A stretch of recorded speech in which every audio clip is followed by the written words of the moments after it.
and clear. That's good. Booming. Excellent. Yeah, well, let's get started. I think we may have Maggie come in. She was a bit unsure when I talked to her by phone. Okay, so we've got I can do it because I can't read. no, okay. I think you sent out meeting minutes last, no, but you did a time ago, so Yes. assuming everybody read the back the last meeting. Well, when we first simply say we started at 3 after 4. We've got Frank Boland, Mickey Weiss, Jesse Stratton, and Zell Stever present. And Megan Renato is joining us via Zoom to make sure the system works. We had sent out the minutes of the last meeting, which were the ones from, I believe it was February, and we'd take a motion to accept them. If I can remember, I'll move to Okay. accept the minutes of our Okay, February. they were brief. Okay, Jesse, you want to Second. the second one? Okay, that's good. What happened to Sarah? Sarah Kelly. Yeah. Sarah Kelly is going to step down. Oh, she is. Yeah, I'm sorry to hear that. I know. I am too. I'm going to have a coffee with her next week. Okay. See if I can re-talk her into it, but I think I'll have probably. Okay, no public people are available from the Zoom, so let's go ahead.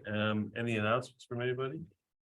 I guess Sarah Kelly's an announcement. I will make sure. Should I put minute? Yeah, that would be appropriate there. Okay, in terms of new business, Megan, do you want to start by updating us on the first item there, which is the deep grants? Yep, that's short and sweet. Still no update. Okay, Nothing to report. nothing to report. Nothing to report. Okay, and then on the Mystic Flood study, you want to tell us what's going on there? Yeah, sure. So we had our third steering committee meeting yesterday afternoon, and Frank joined us for that as he is this group's rep on the steering committee. We are having the second public meeting. It's going to be held on May 2nd. It's going to be at the Union Baptist Church, just like the last one was. And we're going to hold it open house style. So it's going to be from 4:30 until 6:30. And Jesse, I have a flyer that I can send you that has all these details, if that'd be easier for your notes. Yeah, and so it's going to be 4:30 to 6:30 with a brief presentation at 5:15. And that will be, talking about the basics of where we are in the project, next steps. But predominantly the meeting's going to be organized where people can come in and learn about different aspects of the project at different tables. So there's going to be a table about existing conditions, so things like where's our critical infrastructure, for example, where's our coastal access points. Then there's going to be a table with information about the hazards that we're addressing. There's going to be a table with preliminary results of the vulnerability assessment. And then there's also going to be a table that Circa is going to be using to present the results of the Mystic River flood study. So they'll have all the great visualizations of the inundation levels and the depths of inundation in the area. And then we are also going to have a table with a survey that we're going to try to encourage people to take to give us feedback on not only how they're dealing with climate change hazards in the area, but really starting to bridge into the next part of the project, which is thinking about what are some of the adaptation actions we can take. So we have some questions about different strategies, starting to get a pulse on how people are thinking about these sorts of things. So the steering committee met yesterday to just really kind of review this approach. We had started talking about it at the previous meeting. and use that dialogue to kind of figure out what the game plan was going to be, and then wanted to go back to the group and say, okay, this is what we've come up with, make sure everyone was on board. And yeah, so we're going to be finalizing a flyer and disseminating that, contacting the day, pushing it out through a lot of different options to raise awareness about the meeting. And I think that's kind of it in a nutshell. I don't know, Frank, is there anything from the meeting yesterday you want to add in? No, I think that's fine, Megan. That's good. Happy to answer any questions. I was gonna, this sort of follows up on conversations I had with Frank, I think, and with you, Megan. I talked to the library. Remember, we talked about the idea of having a camera at the bridge and having a tide gauge there to show how high the water elevations are. And the question would be, what would we do with that information? And one, we might display it down there by the bridge so people walking by could see where the tide is at any one particular point in time. And if you've got a camera sort of showing, let's say, the main drag there, and it's flooding, and you can see the relationship between what's actually in the street and what's shown on the tide gauge, that might be a way of educating the public about what's going on, particularly those who live and who operate around the center of downtown Mystic. Now, I also talked to Jennifer, who's the head librarian. I said, what would you think about having a system set up in the library so that you could track exactly the same data real time in the library, so people going into the library could see what's happening with the river level, and we might hook that up with wind data and wind direction, and also the camera, so that there becomes a record.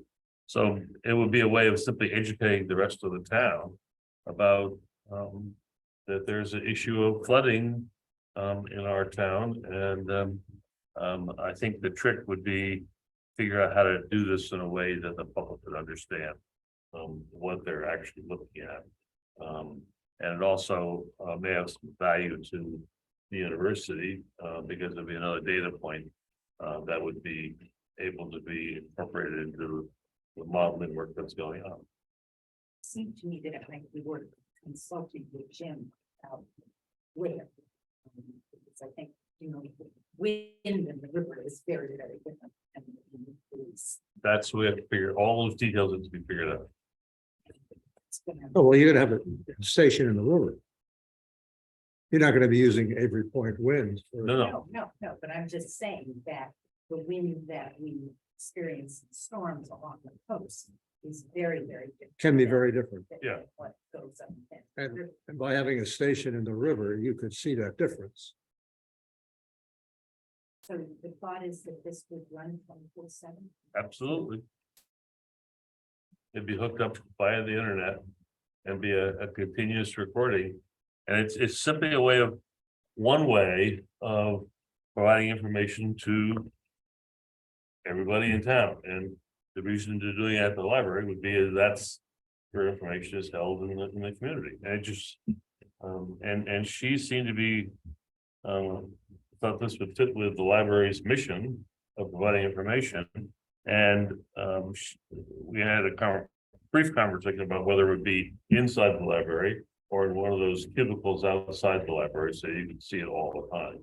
You'd have it on the window in the Yeah. children's library. Yeah, something like that. So Cost of it would be covered. I have, The who of it, right. well, the who of it is, yeah, I think that would probably be a grant. We'd have to have a grant, there's no question in my mind about that. But I think that technology is all available. No question. Yeah. And then the question is just, how do we actually make it happen? And then, I mean, I think we have to talk with Megan and with the staff, the town staff about, is that all right with them? I mean, I think, But go ahead, right, to some extent, the town staff wouldn't have anything to do with it. Because if it went on the bridge, that's state. And the maintenance of the hardware and the rest of it, unless I don't see DPW or somebody like that taking on the station, but I could be wrong, Meg. It's, we'll talk about it, but I think you'd be looking to add it to the network. Yeah. You have, now we have some tide, there was a tide gauge on the bridge and it may still be there. Part of the USGS work. And in looking at that, you saw very little difference between what you see in New London and what you have in the river. So, for the most part, they're the same. There are times when you get a lot of stream flow that it could be very different. Right. There's that. You already have a camera, Right. the camera is there. So there's some pieces of this puzzle that we need to sit down and juggle a little bit. Where's the camera? That's at the, I would say it's on the roof of the Chamber of Commerce building. Okay. That's the way it looks to me. It strikes me that flooding at the bridge is probably not really a big problem. It's flooding on some of the roads like River Road that's just, Yeah, north of the bridge, right? So, I mean, put a camera up to see the flooding. Is that the idea? yeah, Yeah, the idea is to see, well, that's the. You're not gonna see it. The bridge camera's not gonna show you any Yeah, of the the flooding. camera's just gonna show you No, it's you can not. see the tide going up and down. right. Now, the only bridge, excuse me, the bridge camera that I know, I see it on the evening news, channel 3. And they're looking from Chamber of Commerce across the Bastille into town, to the Groton side, from the Stonington side to the Groton side. And all you see is a handsome roadway. So I'm thinking that a camera, it wouldn't have to be exactly the same place as the tide gauge. So let's say that there was a camera By St. on the Mark's road Church, somewhere. St. Mark's Church Sure. or Yeah. Gravel Street, and that's where it's flooding, it's Right. right at people's Yeah. porches. You see people walking into church in Yeah. the water. Right. You can't, I mean, whenever there's a super high tide, they have to completely block off that section of coastline. So, the gauge is gonna be showing the tidal amplitude. And that could be visually related to what you're seeing. That's the whole point. Yeah. That's the whole. Especially if there were homes, then it's meaningful, if it's just the. bridge or Exactly. Just the road that people, but if there are houses and it's like, oh my gosh, the road Okay. is completely flooded. I think, if you guys think this is a good concept, Great. let's stop the conversation at this point because The pieces are on the table. there is gonna be a lot of detail that we'll have to figure out, and what we have to do is come back with a proposal for us to look at with Megan. Guess my only real concern is making it something that, this happens once a month with us and that kind of thing. But something that people don't just dismiss because it becomes so routine. And I think how it's presented and what. And just, it's all, I don't know how to work with this, but it's an under. Oh, it's work. And is it the best way to demonstrate what we're hoping to demonstrate? But as we deal with details and that kind of thing, I don't want to be a naysayer, but I just have these like, okay, is this really going to do what we want it to do? What? But just one more thing to look at. When Well- people walk in and out of the library without looking at anything now, do they? I hear. Well, it. again, you don't want the details now, and I think it'd be fun to brainstorm. And just one idea that pops in my head is that the kiosk idea would show, what's going on right now, but you could also press a button or touch the screen and find out what it looked like at the last storm event or at the worst storm event. And so someone can compare what, they touch it and they see water out there where it belongs, and they say, oh, but then they can touch it and see when the water wasn't where it belongs. Well, yeah, part of my idea here on this whole thing is to do this in a way that, we see the tide come and go every day. I look at it every day and it's no big deal, except when it's a big deal. I tell you, it is a big deal. I'll tell you why. That friggin' tide sank my little boat about a week ago. Okay, Okay, so that tide is a SOB. Okay, I'll give you more details later if you want to hear about this. No. No, but you see, the whole point is that this is a phenomenon that we experience day in, day out. And we only really take it seriously when we've got a major event.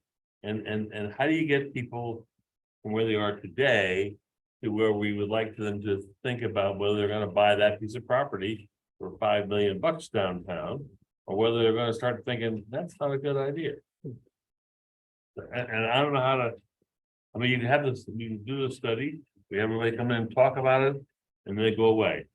What do we have that's ongoing that we sort of got as a result of the second? I just a thought. Yep.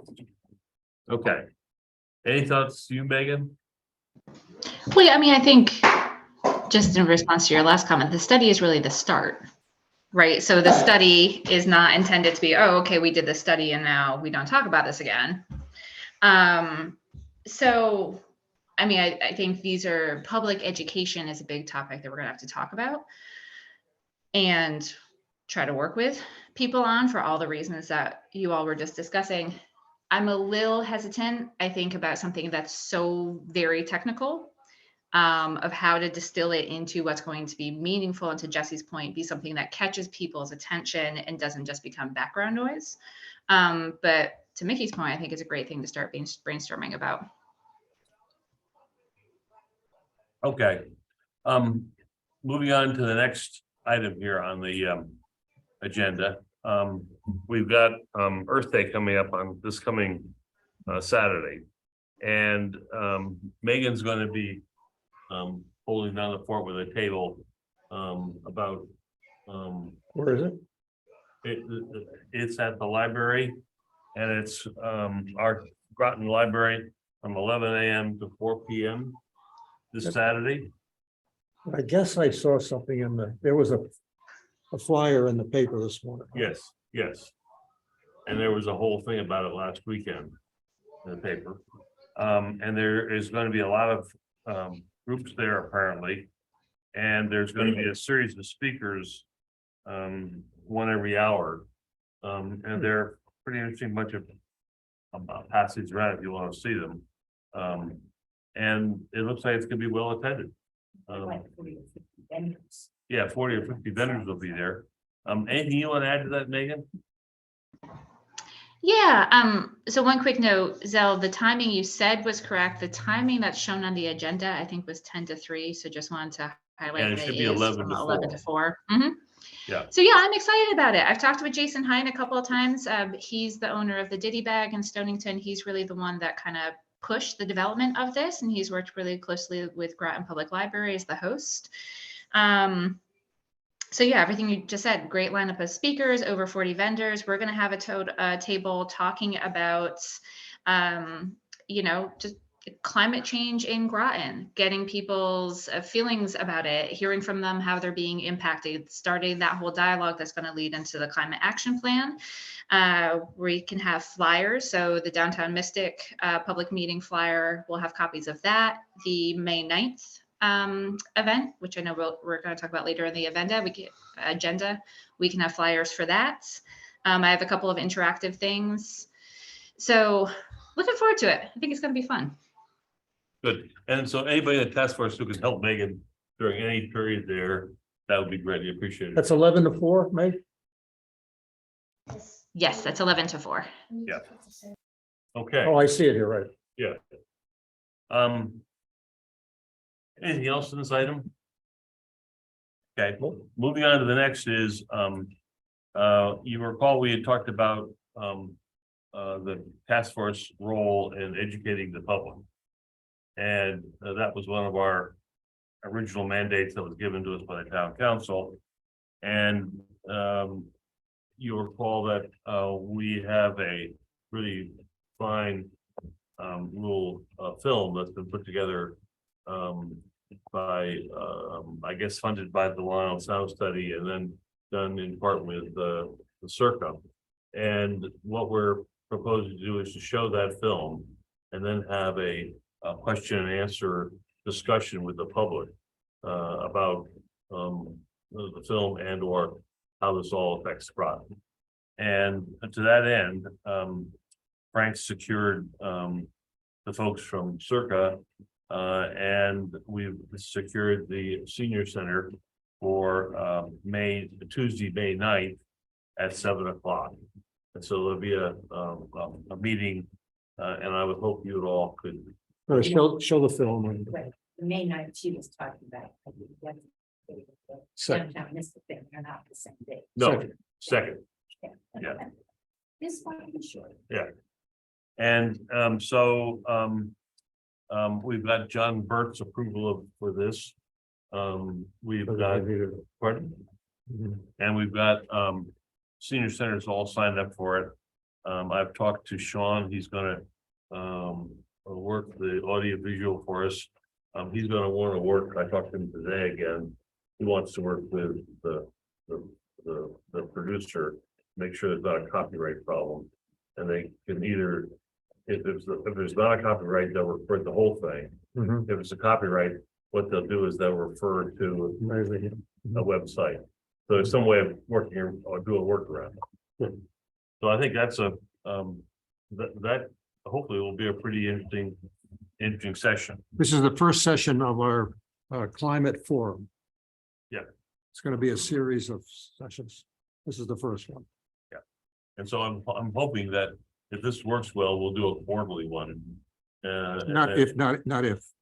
This, Oh. that's what we're doing. Okay, that's what we're doing. Okay, that's fine. Anybody else got any thoughts about this? Megan, anything? Nope, looking forward to it. Okay, okay, so moving on to the next item on the agenda. I think I told you I'm a member of the Climate Reality Program, which is the Al Gore thing that was started 20 years ago. And I re-signed up for a sort of a refresher course last week. And In reality, that's good. Yeah. I think we all ought to do that. anyhow, what was really interesting about it, and you're gonna make fun of this thing. Anyhow, Well, it's only reality. I didn't say climate reality. so I sat through, I don't know, probably about 6 hours of presentation. Actually, some of it was very interesting. But let me say that the IRA, the federal legislation, and the BIL are basically huge pots of money that we're going to have access to probably sometime mid to late 23 this year. And it's going to cover effectively what homeowners can do. And that is basically homeowners who own homes, but also renters, what apartment people can do, what businesses can do. It is going to be supportive of electrifying cars or getting the fleet electrified. It also has provisions there so the town can maybe get some of the things doing that we've been talking about for years, like the school buses electrified and on solar panels on top of the roof. The whole thing is based around the premise that what we need to do in order to reduce greenhouse gas emissions is to go to an all electric society, basically, fundamentally. And that electricity is going to be generated by 3 sources: hydropower, or actually 4 sources: nuclear, hydropower, solar, and wind. And there's a lot of ifs in that whole thing because of the issue of storage, because of the transmission issue, and then how you decentralize it, or should you decentralize it? So there are a lot of iffy issues there. But the point is that on things like solar panels, there'll be both tax rebates and apparently outright money available. And it goes from solar panels to geothermal to heat air pumps to hot water heaters. Don't forget hydrogen and the whole thing. There's all sorts of stuff. Yeah, hydrogen is also included. But this what the local people can do. You want to get from oil, away from oil and Yeah, go ahead. petrochemical. Yeah, oil and gas. So, the whole thing starts with, essentially on the credit, on the assumption that everybody will get, or will take advantage of getting it, at home audit. And then once you get that, then you use that as your baseline in order to make your improvements.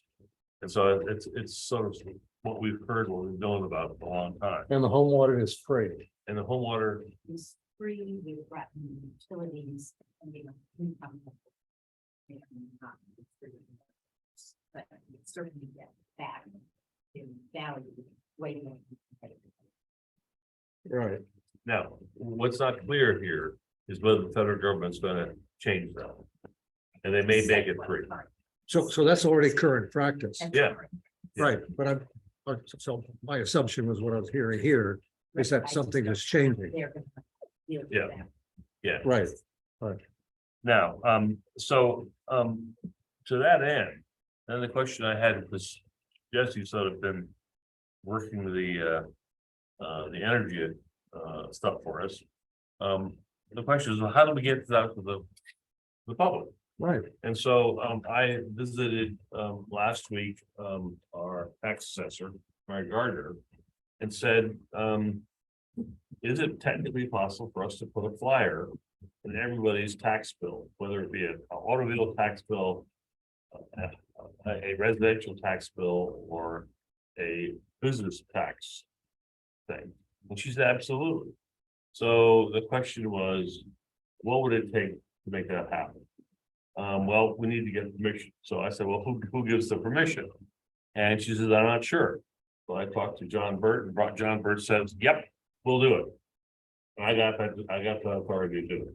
So I've got that level of permission at this point. And he'll print up the little. Well, now, okay, now it gets more complicated. That's It gets more complicated. Now, Why? that's the first part. The second part is that Mary's looking into what it will actually cost the town to have the extra printed. Because apparently, I couldn't believe it. She said they said 50,000 Yeah, of course. tax bills. Yeah, of course. That's Why a would you lot of get, ta- why can't you believe that? I just didn't think there was that many houses and cars, but there apparently is. Yeah, I'm sure there is. So I'd say you that had 4, remember? you'd be on that order, you have to say that. 50,000. Yeah, so then the question is, how much is it gonna cost? And what kind of lead time and so forth. She thinks it is all very possible. I tried to stop and see her today. She was out. But you're laying it on her. Well, no, it's to start with, Who stuffs the envelopes? no, okay, so No. the way this works. Yeah. Is the town actually contracts out Yeah, with all of this to a contract. a printer. Well, it's a contract who does it, and they take all the town data, they go, and they put it in an envelope. It's all done automatically, Yeah, and on the back page, it's empty. And we get the back page and go stamp our information on it. Which is, we're looking at everybody suggesting, we gotta figure out how to do this, exactly. yeah, that's the question. I mean, there has to be why is this important? How do you do it? Who do you talk to? How do you get done? And why do you do it? Because it has potentially money available for you, homeowner or car owner, to take advantage of these events. And as opposed to the back of the envelope, how about a separate piece? In the end, it costs no more to mail it. I know that because we do this. Yeah, no, the answer, I don't know yet. Because, That's. And when the state has done numerous times, put enclosures into paychecks or other stuff. Sure. It's been done lots of different ways and they think we need to, work with. Tax division and now I'm trying to say, okay, what is this mailing this July gonna look like? And how would it be a separate sheet and give on the back of something that's already there to reduce costs, that kind of stuff. I think I'd favor a separate sheet I would too, but because I think that we've got to also talk. I'm not quite sure what happens with that piece of paper. But it's probably, if it's got a bill on it, basically. It's sitting in the bill heap and it gets stashed in the bill heap. And the back of it is never That's saved. the piece that was sent back in. But that tends to be a little slip that we send them. So I'm not sure. This is why I have That's why to, we have to. I've just made the inquiry, and I want to start with this thing. But I'm saying this to everybody because, Jesse, I think you are gonna need to help frame this so that we have a very discreet, simple, understandable thing. So that we can move Yeah. it forward. Short paragraph. Yeah, and if we can do it. With a bolt of lightning. Something, With a bolt of lightning, right? something that catches their eye, that's all. No, I think, as I said to you, I have a couple questions about it, but perfectly doable, and I'm happy to. put Absolutely. Yeah. those Now, flyers and stuff together. there are a couple of caveats. One is we gotta make sure the timing is right. We got 2 months or 3 months to get this all done. Two, it doesn't become prohibitively expensive. Because we're gonna have to take it out of the budget sometime. We don't have a budget, but Bert seemed to think that would be doable. So we have to get through a series of, but that's gonna probably happen pretty quickly. Can I chime in here? Go ahead, chime in. I appreciate the trying to figure out, is this feasible and how so, but I feel like we are sprinting far ahead without spending enough time on the what and why, and does the timing of this make sense? Right, just because we can do it doesn't mean now's the right time to do it. And I think that's, I've been working to have a lot of conversations with people who are doing heat smart campaigns. I talked with Heat. We went to the Stonington Energy Fair. I've talked with Town of Brantford about how they're organizing theirs. I've talked with Eversource about this, and they actually have people who will help review materials if we were to create it to make sure that they are factually accurate. I have a meeting set up with Groton Utilities for next week. It was supposed to be last week, but I ended up a strep throat. We don't know if we send this out to 50,000 residents in Groton, if Groton Utilities has the bandwidth. I mean, they contract this service out, but we might need to give them a heads up because maybe they're used to dealing with maybe getting 500 of these a year. And now we're blasting that out to 50,000 people, right? Like, I think that we need to think this out a little bit more before we say, okay, we got the cost, we're writing the paragraph and we're moving forward. When I talked to Northeastern Children's Day myself, when I talked to Eversource when the task force made this recommendation 2 years ago as one of our first recommendations, I was hoping that they would go back to a practice they had done for solarized towns and sort of basically efficiency kind of thing. I have had no conversations with Groton Utilities because until recently they didn't really do that, and they certainly didn't push it. What happens with Eversource is, they hit, you sign up and there may be a waiting period. And we need to tell people that. It has been way underutilized recently. It was very overutilized. And I think one of the things that has happened is that it's sort of gone off people's radar screens.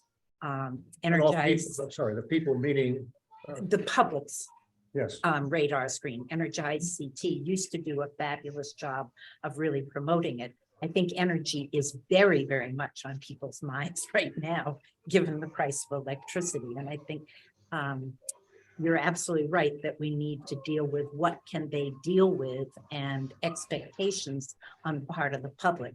But I guess my own feeling is there's no time like the present to begin this process. And we've been waiting sort of for 2 years to try to get this underway in town in some kind of official sort of way. And I think, it's a pretty interesting, relatively simple way to do it, capacity to respond. And I was thrilled to see that Groton Utilities seems to have now stepped up to the plate on this, unlike solar, but at least they have on this. Yeah, and I'm not trying to be, a naysayer about the idea. This is something that I've agreed we should be doing. That's why I've been having all of these conversations, right? But knowing now what I've learned through these conversations, there's some good connections. You know, I know the woman to call who can check what we wrote from the Eversource perspective to make sure we're giving people best advice.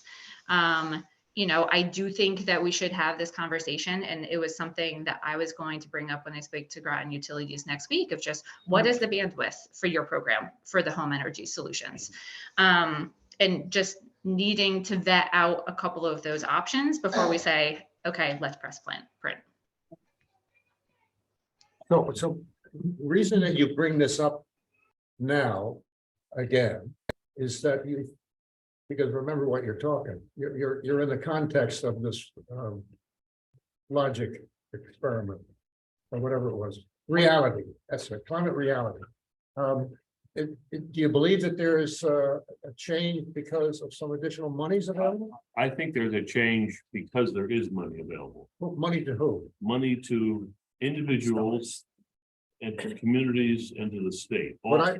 What I understood Megan to say was that in her discussion with Eversource and Groton Utilities, that she wasn't sure that they had the bandwidth to be able to handle an audit of 50,000 homes, pick a No, number. they don't. And They don't. at any sort of reasonable time.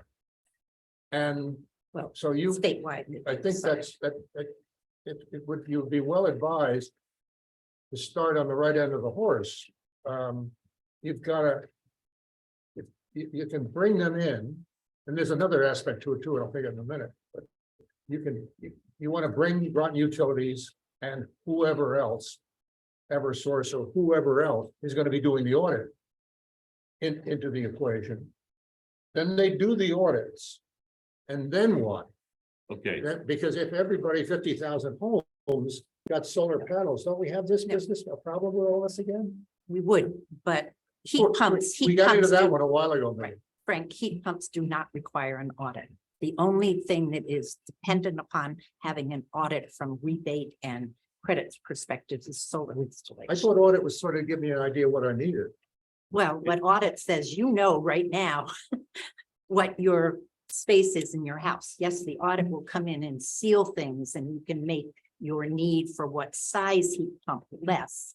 But there is, and a heat pump contractor can do that too. And- Audits are absolutely really, really important. But the money that is available from, I mean, I think when I did my heat pumps, I got $7,000 in tax credits between You the did it with state and the Densport? federal government. Did you do it with Densport? No, I did it with McCarthy. out Because of Megan, I Salem. think, is doing it with Densport. Did it McCarthy Yeah. out Yeah, of Salem, okay. well, It's a local contractor with it. well, yeah, absolutely. They're already doing a lot of this stuff now. because that's Some what's of the gonna stuff- keep the oil people But alive. some of the stuff is not really online yet. For example, I didn't realize they have heat pumps available for dryers, for example. That was new to me. I didn't know that. So there is some new stuff that's going to become available. So that if you gotta, if you gotta replace your dryer, you might think about getting a heat pump dryer. Hot water would be Hot another. water, really good I've already gotten, I had to replace my hot water heater last year. I put a heat pump hot water heater in, Right, that's what. and it's terrific. But I Same agree thing. with Megan that we need to check, and I'm glad if you're meeting with Groton Utilities next week, that's a good checkpoint. What is the current capacity for audits? Because one of the things that happens with these yo-yos, and it will happen with the federal money, is that the workforce dissolves because there's no work for them. So they go do something else. Sure. And so the yo-yo of state energy efficiency money greatly impacted what the capability of the utilities was to actually conduct audits. And we do need to know that. We don't want to raise expectations and people get really frustrated with, oh, I gotta wait like I do for my eye till whatever to get. Yeah, well, I mean, it's even more complicated than that because this is also is going to affect town staff. Because as soon as you start putting a solar array on top of your house, you have to get a building. And the question is, do we have the staff to be able to work all that? Same thing goes for potentially for geothermal and potentially for My guess is that we will have much greater uptake on the efficiency measures than the Yes. and stuff. Okay, so if the Just question those is, things. should we be putting some flyers out on those? Where do we stand on that? I'm hearing that putting flyers out on this at this moment is premature. We don't know that. We don't know. I think Well, how that's do we what, find that out? Well, that's what Megan's having conversations. Zell started with the town, and we need to get into the details, not of just what it'll look like, but what the capacity to respond. right. And I don't yet know from the IRA what the actual new refund tax credit Okay, from the and, feds and is so, going and to that's be. why I said, those regulations won't be out until Right. mid 23, which is So sometime. it in may be summer, the probably. January tax bill, not the Yeah, July well- tax bill. but assuming it might come out early. I don't want to be sitting here. Someone saying, well, what are you doing in the task force to get this to happen? If you have already started to get people thinking about energy audits, that would be our first step. A logical step. Now, if you want to go ahead and buy a Tesla or an electric car. That's fine. Not straightforward either. No, but there are taxes. Yeah, $7,000, right? Yeah, well, but I mean, so it's a combination of. There's an issue of timing, I realize. But I Glad we're don't, talking about it. when you've got the money, then I would like to see us go after it, that's all. As a town. Okay, one other thought, and I have a related update to this. So someone, I can't remember who, asked the question, maybe it was Frank, of, okay, we have people do the audit, then what? What are we telling them? What are they doing? The big audit. I can't send the link, but People's Action for Clean Energy PACE has been, they're a nonprofit, and they've been working with municipalities to set up what are called heat smart campaigns that are really pushing heat pumps. Stonington has one. So if you Google search heat smart Stonington, you find this webpage. Very simple. You could literally put it up overnight if they have a template, where it has an FAQ section. It has why heat pumps. It has some of that basic information. So something we also might want to think about is in developing what we're putting in this flyer, are we just saying, hey, it's really important you do these audits and there could be a bunch of benefits. Here's how you contact Groton Utilities or Eversource through Energize CT. Or are we also developing a website that says, hey, go here to learn more about why this is important? Question for the group. Yeah, the answer is, I don't know what we should do. I mean, the audit looks like it's a no-brainer. Now, going beyond that and setting people up to some of these websites, I mean, frankly, some of these websites are a nightmare to wander through without having someone on staff. PACE is a very credible, Pardon? PACE is a very, very credible, long, I mean, founded by neighbors of mine, actually. Yeah. 25, Case is 30 a years different ago. story. But I think it might raise a question with the town, because there are, whether we might just have to do a list of a bunch of people. PACE does a fabulous job. But there is also a lot of that information on the Energize CT website too. But these are the kinds of things we've got to Exactly. look at. Yeah, Okay, Because I think if we, I think people will get the flyer and it's going to pique their interest. But I think it's hard in a little card this big to explain to people the importance of this. If you put a QR code, maybe people go to a website and they learn, what does this actually mean? So just providing more context, another resource that people can look at and say, oh, wow, okay, so that's how that works. That's interesting. Or this is why I'm hearing people talking about heat pumps. This is why people are talking about heat pumps. Maybe more information about the rebates, other information that might help convince people to do this that we can't fit on a card this size. should we consider tabling this subject for a month? Megan, you'll be talking to Groton Utilities in the next. no, Mhm. I think, this is an Not ongoing making any conversation. decisions. This is just the first conversation. I'm not. Wait a minute, no, you came to me and asked me about stuff in envelopes. I got my training ready to go, we're ready to go. What are you talking about, conversation? And then when we said we could do it, I can do it, print house. I mean, that's nothing. And give you the bill for it. What goes on it? Yeah, I think And what happens if everybody reads it and wants an audit?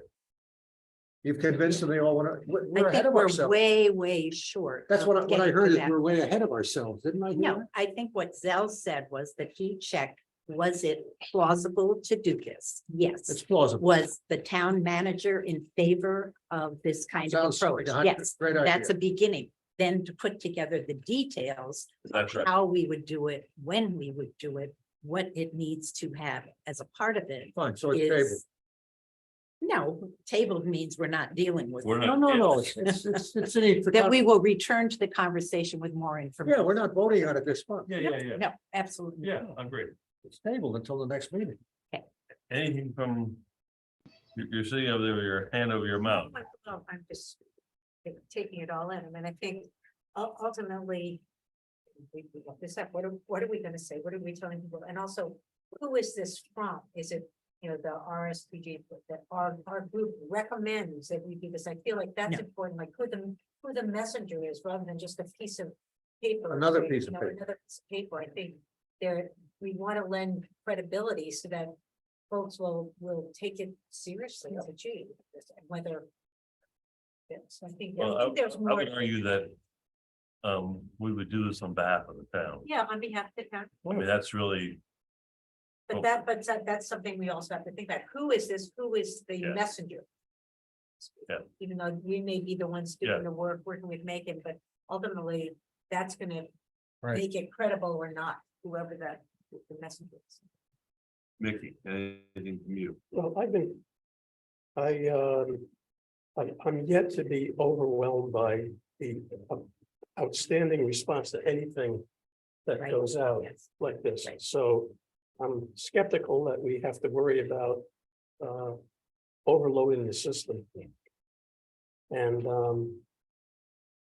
I tend to think that, as I think several of you do, that getting the word out now or soon, and making sure we're not blindsiding anybody who's gonna have to deal with our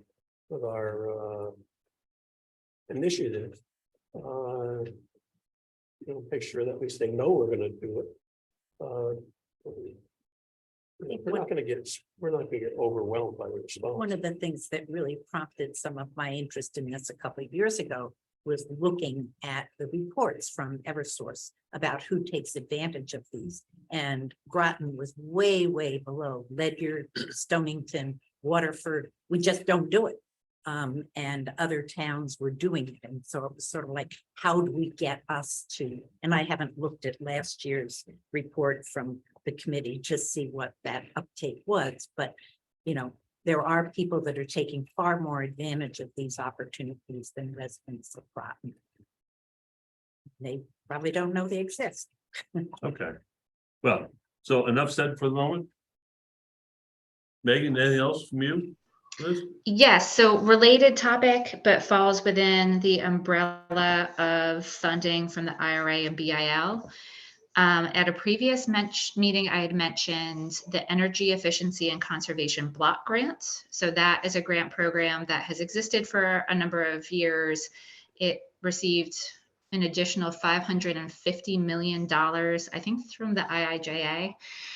So they're rolling out formula funding. So this is the one that I mentioned. The town of Groton is eligible for formula funding of $76,460. So just reporting back that there is a required pre-application form that's essentially just answering a couple of questions. I think they call it like a pre-award financial form. It was very much a light lift. We didn't have to say anything about how we were actually like what the work we were hoping to do was, but that was due on, well, is due in 8 days on the 28th, but I submitted ours 2 days ago.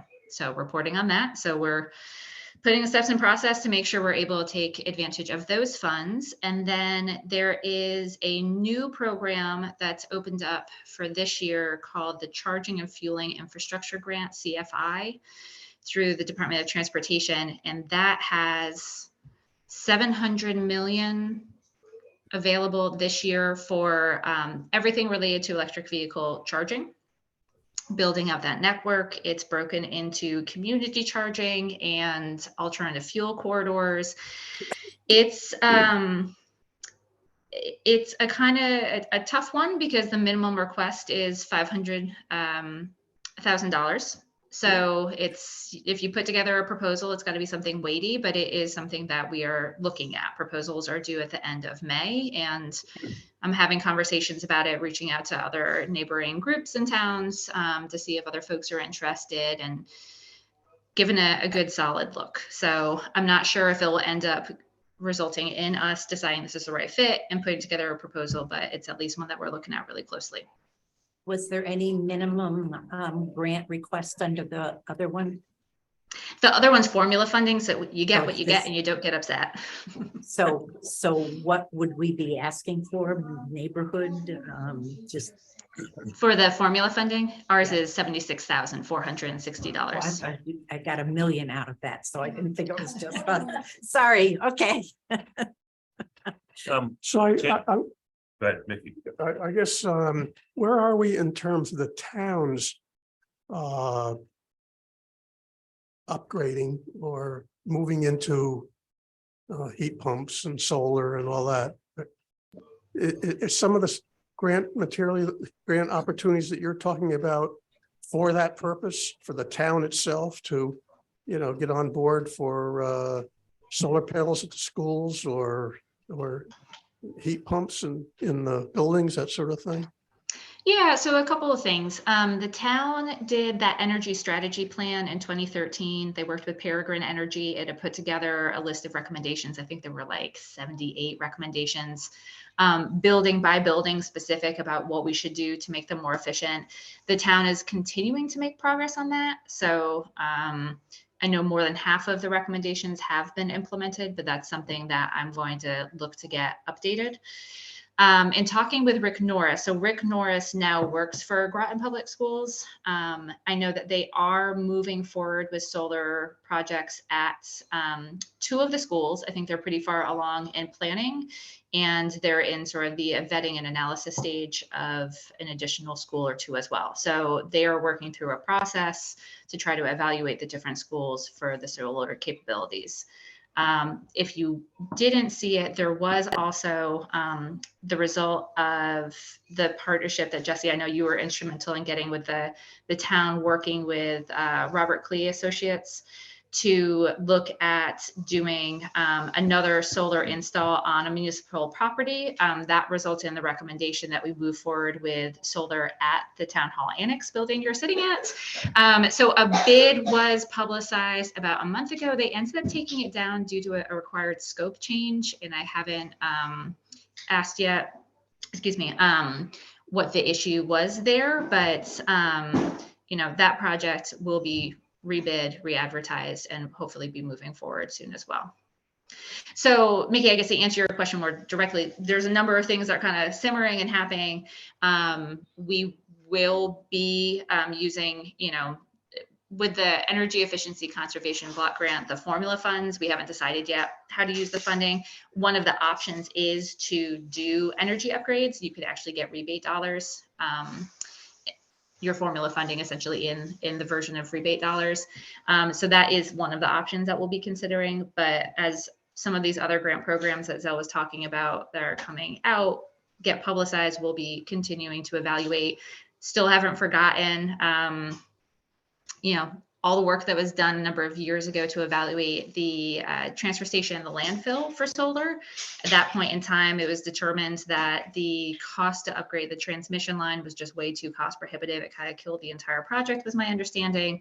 I know that they have since changed the amount of federal support for doing those sorts of upgrades. So I don't know if it's gotten to the point that makes it worthwhile to reconsider that project. But that's something that, perhaps we could consider as well.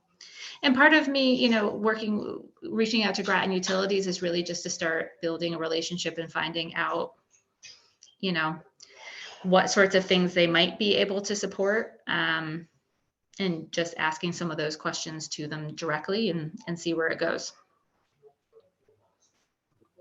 A couple of things that, response to what you just said is that, having been involved with the Peregrine study, I would love to get an update from, I guess, whoever was in charge, whether that's Norris or whether that was Public Works, but to sort of get a global description of how much of that study was actually implemented. So that we know, because I don't think we do know. We got the 2018 update from Yeah, the but- UNH person, But since then, I mean, it's been yeah, absolutely. 5 years, and so I'd like to know what we actually have done, because we spent a fair amount of money. Have we made any progress on the Stratton solar panel? On the new high school? Why are they Stratton solar panels? Well, it was a project we talked a lot about way back when, and we're disappointed that nothing ever happened. Right. That was, I mean, It's still hanging fire. isn't it? Exactly. right, precisely. So, So I don't what's know, your maybe- thought? I know you said that the interest, I can't remember the term you used for registering with the energy efficiency block grant. You didn't sort of say what we would use it on. You just said we would be interested in. And so just internally, are we thinking about things that haven't been addressed on the Peregrine report? Are we thinking, or is that yet to come if we get the money?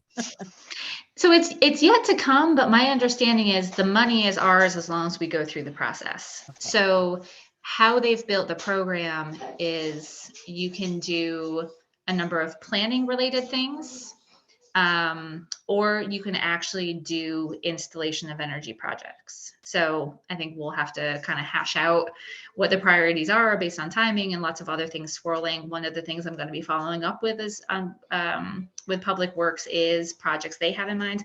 All of this actually originally came about because a Public Works employee asked me if I knew of funding programs available because he had an interest in a particular project. And I was like, oh, asked some questions, found out about Energy Efficiency Conservation Block Grant, went to the website and found out they got $550 million from the IIJA. And guess what? We had formula funding coming, right? So you're exactly correct, Jesse. On the form that we submitted, we didn't have to say what we'd use the money for. It was just really kind of the formality of keeping the ball rolling. But over the next couple of months, we'll be figuring that out. Great. Okay, And maybe I missed it, but how about electric vehicles in town, for the town vehicles? Yeah, so one of the options that you can do for a planning activity with the formula funds is fleet electrification. And then with that CFI grant I mentioned that we're looking at closely, all of that is about electric vehicle charging. So they will support, initial analyses and financial assessments all the way up through the design and permit and construction of electric vehicle charging. Is that charging for the public? I'm thinking more of for the town vehicles themselves. Yeah, so that was one of the things I was disappointed about, is that it is focused on charging for the public. And generally, when you do fleet charging, you put them behind gates so that you don't have to do that messy management of who's charging at what time. But that being said, because they all have to be on publicly accessible, we could evaluate, and one of the things I'm thinking about as I read the notice of funding opportunity is, could we get chargers in place that could be used for both purposes, publicly available, but we could also use them to support expanding our fleet. I'm going to be reaching back out to Public Works soon because I also need a copy of their fleet data. So in updating our greenhouse gas inventory, right, like taking a look at where we stand and then starting to put together the plans in place and have those discussions about how we improve the efficiency of our fleet. So that's definitely something very much on the plate, just not today's plate. Does the town own any? Does the town own any electric One. vehicles? We have one. and we have a bunch of hybrids. Yeah, well, And we have a bunch of hybrids. Mhm. Yeah. Okay, anything else on this? Okay, moving on to the next one is that I finally got a date to meet with the council on the 23rd of May. And so we'll try to do that. You skipped over another one though. But did I skip over? What did I skip over? May 11th, we're meeting with the Navy. Oh, yes, well, okay. Where am I? 23rd. Okay, okay, 23rd. I'll get to the Navy one later. So anyhow, we're gonna update the Groton Town Council on the 23rd of May. And with hope that you all could be present for that. Megan, you as well. We'll have to, I think I basically want to sort of outline of what we've done. We've got a meeting before then, right? Oh, yeah, we don't have a regular meeting before, we'll have to have a special meeting before that. I can't count the Navy meeting as being a regular meeting because the regular public can't get into the regular Navy. Sure. Whose Navy is it? Well, anyhow, I gotta be careful about that. So anyhow, that's on the calendar. So I guess, old business. I just want, Go ahead. maybe I missed something in terms of meeting attendance, but the last time I saw Megan, she did a fantastic job with the Groton Town Council. And have we told her that? In my opinion, No, we have not told her that, okay. but you can tell her right now if you'd like. Okay, well, I think I just did. I You're- second that. And I second that as well. And so not only was the presentation good, but I thought the reception was very good. Yes. They received what you had to say, and seemed on board with your ideas and certainly on your credentials. They were very impressive. Way. Huh? I think they were blown away. Yeah, and so I do feel like sometimes we've been talking about we, and I think that part of the we is the town council. I mean, they're the big cheese in the we. So when we're talking about trying to get some things done, I think Megan's built some cred with them with that presentation, and maybe we can not destroy that cred with ours. No, that was a joke.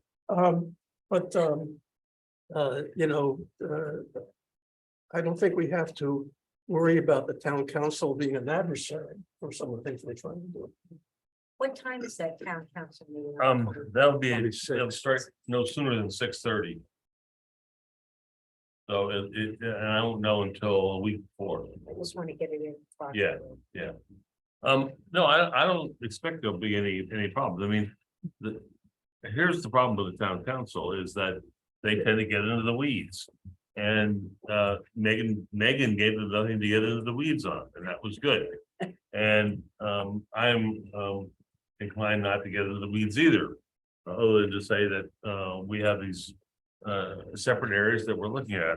The energy. We will have had that first public forum, which will. I think, Absolutely. be a We have a good lot to report on in a general sense. Now, they may wish to get into some details and we'll see if we can handle that. But where we're likely to run into trouble with the town council is when there is an opportunity to get money. And then they get this nitpicky, like, is it for these guys or for those guys? And then how much for these guys and how much, have you consulted? And have you had another public meeting? And that's the detail that's going to be difficult. That's the way they're operating. So I don't think we can do anything about that. It's the way it is, the way it works. Megan, you there? Oh, yeah, I'm here. Yeah, no, I want to first say thank you for the compliments. Appreciate it very much. And thank you all for, I know a lot of you attended the meeting and were there to support, which is very much appreciated. Yeah, I agree. I thought the reception was really positive. And, don't have a reason to think that your all's conversation would go any differently. Did you have any follow-up conversations? I know that was it Portia who spent quite a bit of time talking to you right after the meeting, but was there any other follow-ups that you thought was worth telling us about? So yeah, I spoke a little bit with Portia during the meeting. I did end up, I think the most substantive thing that came out of it was Representative Baumgartner was watching the meeting. And the mention I made of, oh, sorry, I can turn my video back on, about the Youth Climate Summit really caught his interest. And he was able to, or he's working on getting an actual appropriation from one of the committees that he serves on to provide some funding support for that, which is hugely appreciated and helpful. So that was a great outcome of the presentation.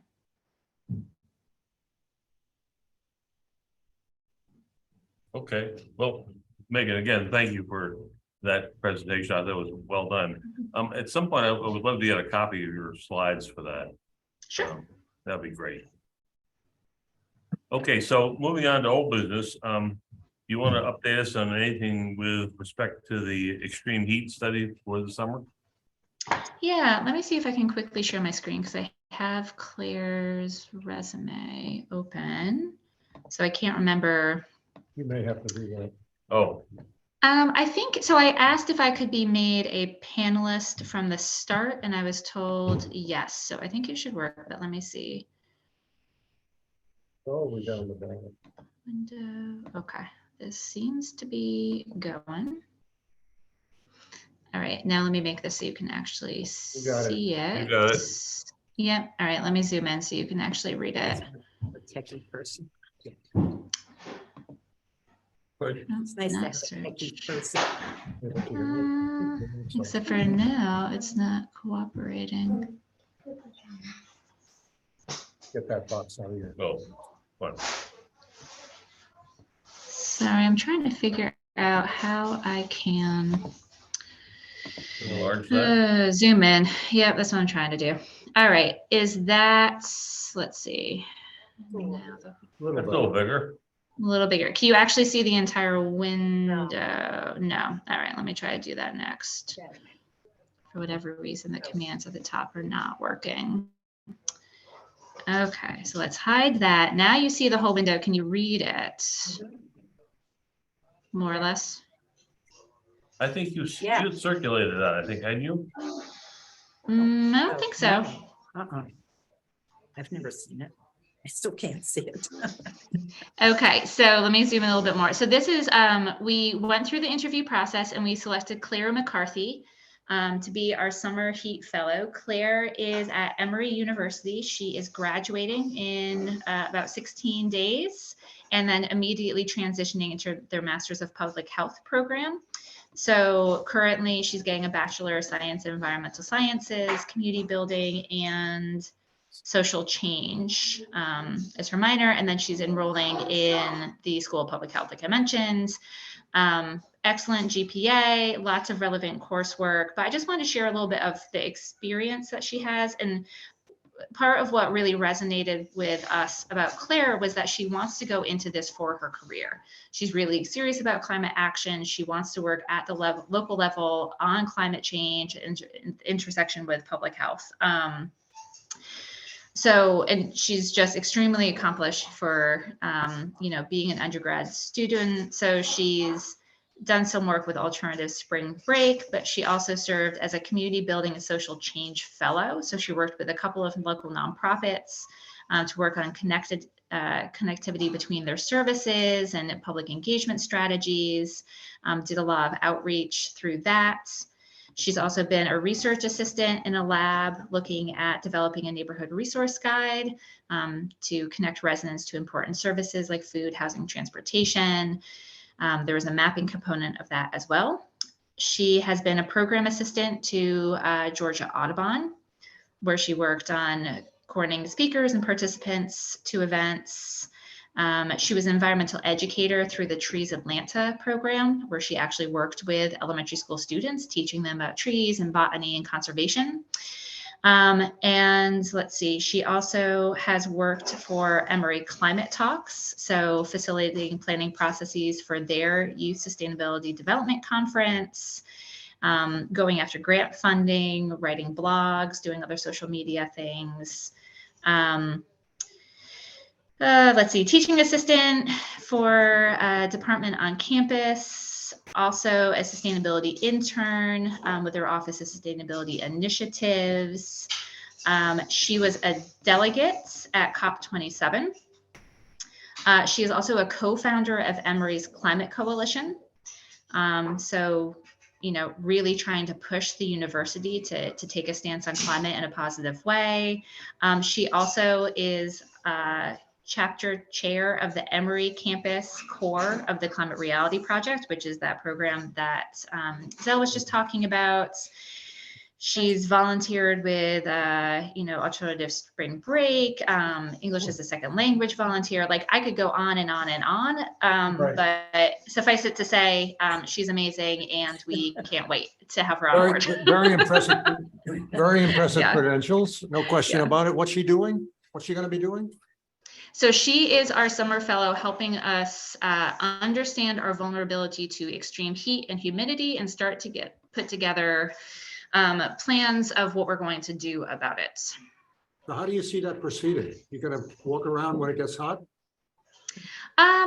So there's a number of things that Claire potentially could do. So we've structured her time with us. We have about 10 or so weeks with her. Part of it is doing some of the background research, helping understand the ins and outs of heat vulnerability, especially how it affects you know, people with pre-existing health conditions, people who, you know, have greater exposure due to their occupation, working outside, things like that. So really just, you know, building off of the work. I know you all have reminded me before about what Sarah and Victor had put together, but building out an entire white paper of helping us understand what we need to understand about heat and heat planning. Then she's Right. going to pivot into, okay, so what can we do about it? So she's going to be looking at what other governments, Boston has made tremendous progress on this, New York City, what are some of the things that others are doing, and helping us put together sort of a prioritized plan of what we should be doing. From there, Claire is going to take one of those things and really actually help drive it into implementation. That being said, we have 10 weeks with her. So, you know, we're going to try to move the needle on at least one of those priority recommendations. One of the people I'm hoping to connect her to is Yaprak Ona Wasirka, who's doing all of that amazing heat research in Norwalk and elsewhere. I've had a conversation with Jen Muggio at Ledge Light Health District and also Chris Magnuson. So part of this is helping Claire, you know, build out that network and meet folks working on this issue from different organizations. And then she is also going to be doing a public presentation. So as you all were talking about earlier in our meeting, the film showing on the 9th being the first of what you're hoping is a series of presentations. I think Claire's presentation about her research and her findings and what Groton needs to be doing could be one of the events in that series. Good. And Good. how long is she going to be with us? 10 weeks. 10 weeks. 10 weeks. And I would bet she's gonna, there are things that we can't predict. She's gonna come up with some ideas and, you know, I mean, she looks like a very dynamic and exciting person to have the intern, her education background. I mean, I can only imagine Yeah. some of the great ideas Sure. that she's gonna have. Well, she's 57, Right, an undergraduate. undergraduate. Wait, actually, there was a 56-year-old on that made the baseball team. It was on BBC the other night. I'm glad you mentioned Ledge Light and the work down that Victor may be able, Well- there were some direct contacts from Ledge Light that were dealing with heat. We Yes. had heard from Victor No, and from Sarah. So I think, Victor has indicated an interest in working with you and with her. So. Yeah, I've chatted with Victor. Okay, Yeah, and he was the one who originally introduced me to Chris Magnuson, and that's kind of how this whole thing kept Right. going. Yep. okay. I mean, because that's going to be a long-term and important contact, because if we get into a crisis, they're the people we're going to have to turn to. Mhm. Yeah. and there's every indication right now that we're going to have a humdinger summer Yeah, that's what the chronological stuff indicates. from a heat standpoint. We'll see. Good. Okay, anything else? Have to reverse those heat pumps. They are air conditioners. That's their air conditioners too. Which there is a bill in the legislature to say that they don't, anyway. forget it, I'll do it. It's infuriating. You have one heat pump and the town of Groton says you have central air conditioning and they tax you for it. Okay, anything else to that, Megan? Okay, moving on to anything on the climate action plan update at this point, or just we are. No, I mean, I think we've made the decision. So we're still waiting to hear about the deep funding, right? The first proposal I submitted was all about that. I think regardless, we're going to start moving forward this year. So one of the things I'm going to be doing at the Earth Day Expo on Saturday is talking with people about that, right? Starting the development process. I've created a website for some of the work that we're all doing in the town related to this. So more to come, but over the next couple months, I mean, fingers crossed still for the deep funding, because that would allow us to really do a Cadillac job with this. But we're committed to trying to find a way to move forward regardless, and excited to get that work underway. And I think, Mickey, when I was hearing your questions earlier, a lot of what we all talked about, sorry, when we talk about all of these different things, we need to be thinking about fleet electrification and where we're doing solar and, you know, all of these priorities. A lot of that I'm hoping are going to get hashed out through this climate action plan process, right? It's going to be our chance to really kind of figure out what are the most important things that we need to be doing. So Megan, who's winning, the dog or the kid? The robot.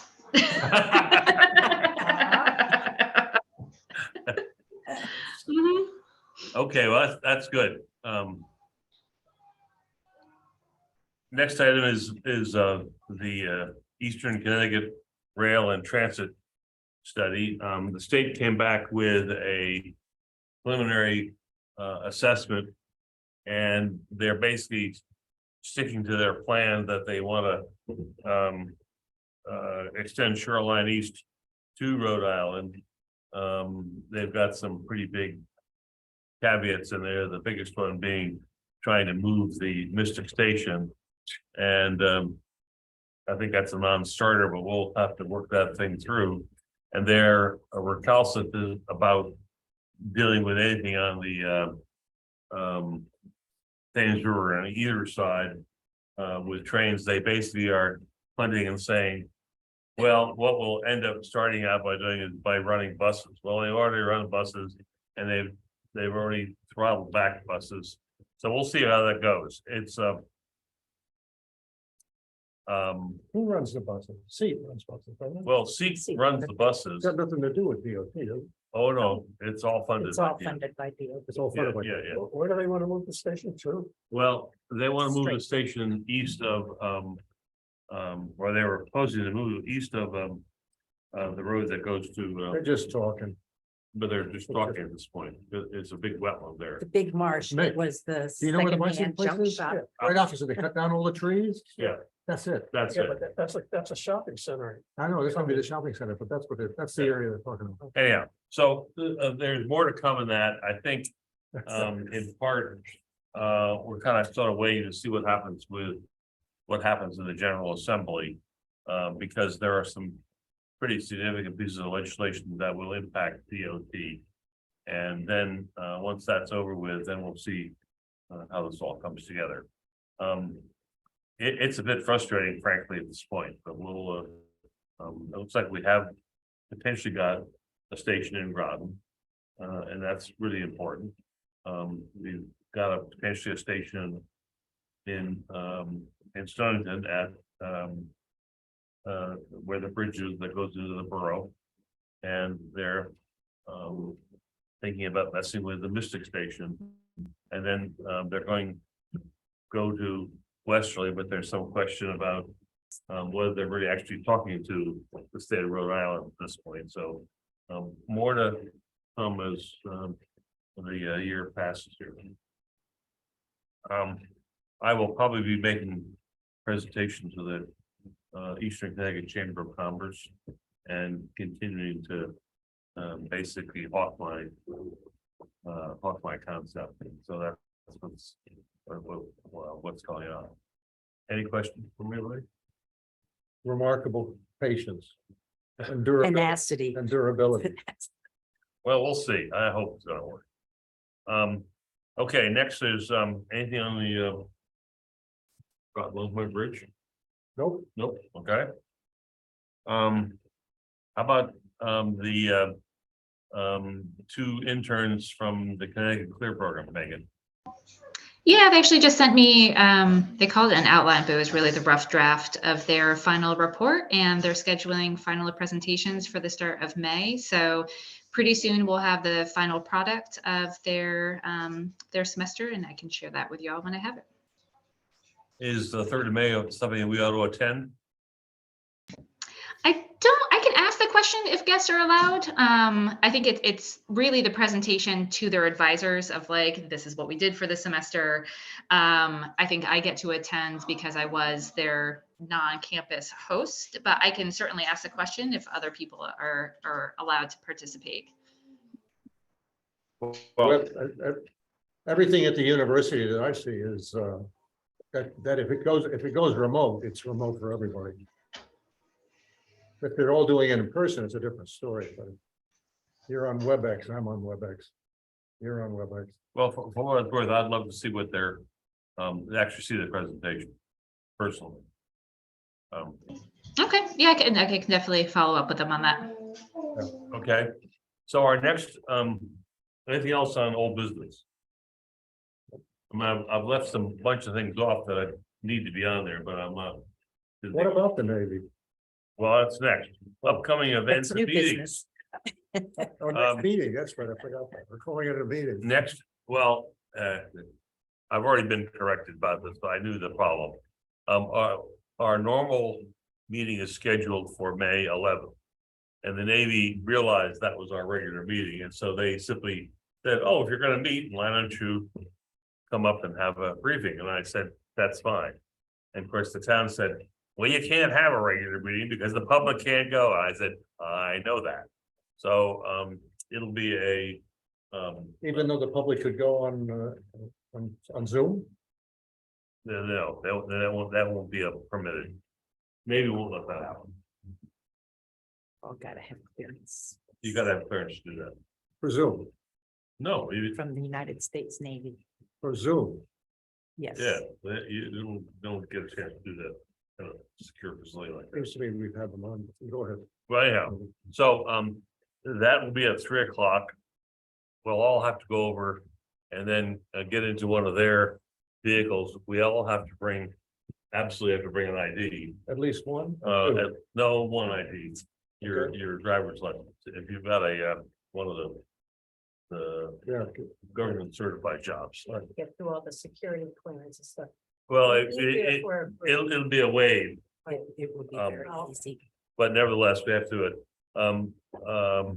John Burt cannot come. Megan, you're gonna come, right? I am, and I did tell John Reiner about it, so I think he's checking his availability. Good. And so it'll be us. They'll do Unfortunately, it. I'm gonna be missing 2 of the meetings because I'm gonna be attending my grandson's college graduation I think that's Hey, allowed. actually, that's important. next week. It's now 6 foot something, 6 foot something. and he's graduating college. It's Good. like Fulbright to go to Uruguay next year. Oh, wow. We're excited. We had an exchange, I think. I remember from Uruguay back when our kids were in high school. Oh, wow. And so this was completely coincidental. It's on the excited. Where is he going? Montevideo. Well, actually, he's actually assigned to teach English in various schools in Uruguay. So I think it's probably going to be some rural schools as well. Very cool. Very But I'm gonna be missing both this and the one that you mentioned, the discussion at the Groton Senior Center night. Okay. So unfortunately, Anything else that you would all wish to bring up? The meeting on the 11th is that we are at the base door at At 3. the base door at That's 3 o'clock sharp. Right. And that's The main entrance. the main entrance, and you'll be asked to, I think, park in Yeah. a lot alongside, and you'll have to we'll get out and we'll get into, we'll meet Stephen there at the gate, and then we'll go from there. So should we schedule a meeting for us for We probably need to, we yes. do before we present to the town Yes, council? Yeah, exactly. yes, yes, That's what I was. yes, and I'll. We can. I've got a calendar, maybe we can do it now if you want, or you want, you do it by phone. Well, there's the- We'd have time, but I would. The 3rd is a Tuesday. That leaves us next week. For a meeting. What about the 10th of May, the day before the Wednesday? No, we're meeting the council on, the 23rd. 23rd, I said 3rd, right? Yeah, sorry, we 23rd. can meet the week before the 23rd. Right, So the 18th, Is that that 18th? would be Thursday. yeah, I don't know. That work? I have to look. We moved to Thursday because of Sarah. And we used to meet on Wednesdays. Right. And since Sarah is no longer meeting with Right. us, that's obviously not Maybe essential. There's a race on Friday, we may be moving both on Wednesday, we'll see. Tuesday, We could do it Tuesday, do it by Tuesday, just to be Okay, clear of the so whole the thing. 16th, Tuesday the 16th, is would- that? Yeah, Tuesday the 16th, you want to do that? Right, works for me at this point. right. 16. Megan, does that work for you?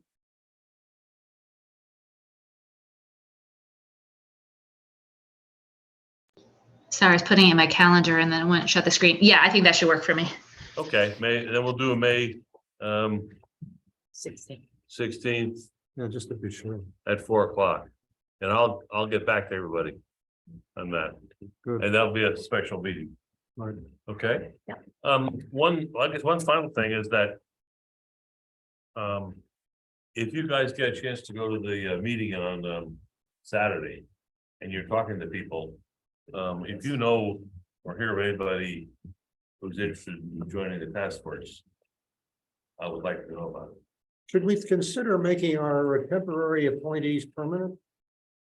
Well, that Would be. That one would- step in that direction. would be, you know, A move a move that would be important. prior to their resigning or Yeah. something like.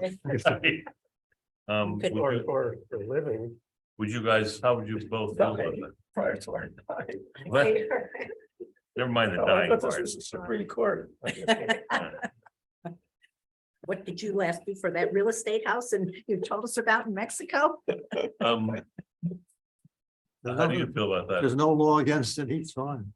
Or do you want to have an offline conversation? Well, yeah, let me give it some thought. I mean, my schedule is picking enough. I don't get so many things to do. But I also like being part of this. I'd rather do this than the town council. If someone asks me, I'd like, it's like, oh my God, please no help. And I'll have an offline Off the conversation with record. Vicky, okay? Why? I'll have an offline. Okay, Yeah, we can vote on it at the next meeting. No, we don't vote. We need don't. to ask the town council to do it. but we have to set it up so it gets done the way. Okay. Megan, do you have any thoughts on this? Yeah, there's one person I know that I'm gonna have a follow-up conversation with to see if I can convince her. I think she has some interest, but is extremely busy, and I don't know time commitment wise if it will work. But I'll keep thinking about it. Okay, good. Okay. For some remarkable reason, we were done in an hour and a half. That's very good. Move to adjourn. We have a second on that? Yay. Second, Maggie? Hey, Megan, you can go back to tending the kid and the robot. Thanks you. all. See you later. Take Thank you care. very much. Chris, bye. Bye. This goes here to there. To the right? bottom, red button that says that. And we can There. turn all these off. No, I don't know about you, but I find the sound of that system terrible. It is terrible. Start with that today. but I can find it. That's it. It's not too bad. I could hear what she was saying. It's terrible. Which one do you do here? Oh, that's good. What do you, Yeah, let me have a chair. here? And, okay, Yeah. I think it was- yeah, Where's the button? are you just on the bottom? Why does still meet on the 11th? No, on the bottom. What do you mean it's on the bottom? If you. I will not- Here, okay. Yep. So I think you have. And it for all, From Arizona.